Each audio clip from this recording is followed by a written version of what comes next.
I think the law is very clear on this right now. We have a Mental Health Care Act now which clearly talks about what is confidential information, what is not confidential information, what can you share and what can't you share. So whether it's counseling ethics or the Mental Health Care Act, it's pretty clear that when somebody talks about harm to self or potential harm to others, it's okay to disclose that much information which is needed to save the person's life. If it's happening at the organization or happening somewhere else, the first person that the Mental Health Care Act recommends that one should talk about or talk to is a nominated representative. Now, the nominated representative, as mentioned in the Act, is a legal definition, but ethically what would be good would be to say that because you have told me this, I can't keep it just between you and me. We'll have to nominate somebody that I can speak to. Now, if the person does not agree to saying that, then a trusted family member or a trusted colleague or and in the organization can be told about it. How much can you tell? You can only tell as much as needed to save the person's life. So if somebody has told you that they're feeling this way, that and that much only is what you are supposed to share. You're not supposed to share the entire background of what you know or your conjecture about why they must be feeling this way. That goes under the domain of confidential knowledge. But you can say that this person has told me this, or I have reason to believe that the person is feeling this way, and I'm just bringing it to notice so that something does not, something unfortunate does not happen ahead. That much is okay to say. It's ideally supposed to be a joint process, and the person is supposed to be telling you who they are comfortable telling. The choice of somebody being told is not there, but whom to tell, that is a completely choice-based decision.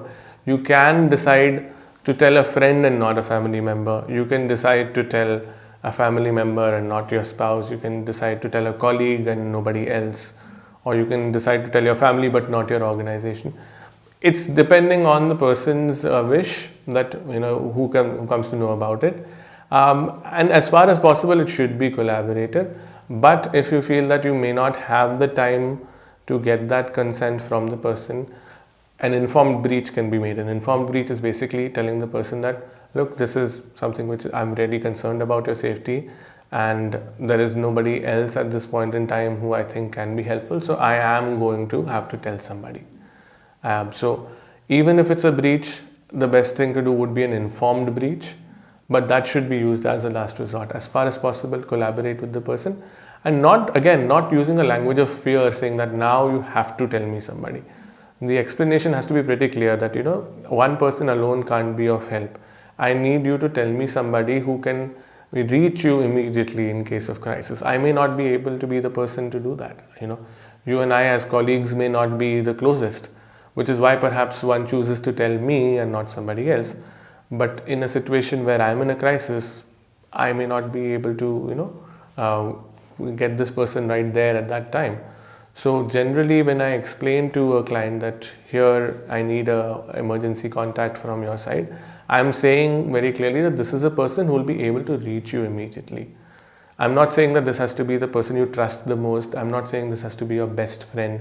I'm not saying this has to be a family member.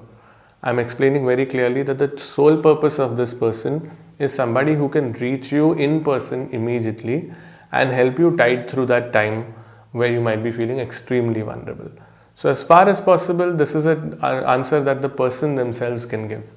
But if there is no other option, you can go ahead and share it with somebody who will be able to prevent this from happening.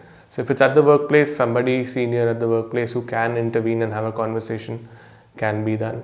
If it's not somebody who is saying this when they are at home, then somebody in their family can be told about it. And if there's nothing else, contacting an emergency service, a helpline, or if needed, the legal authorities like the police can also be informed, but again, as a very last resort.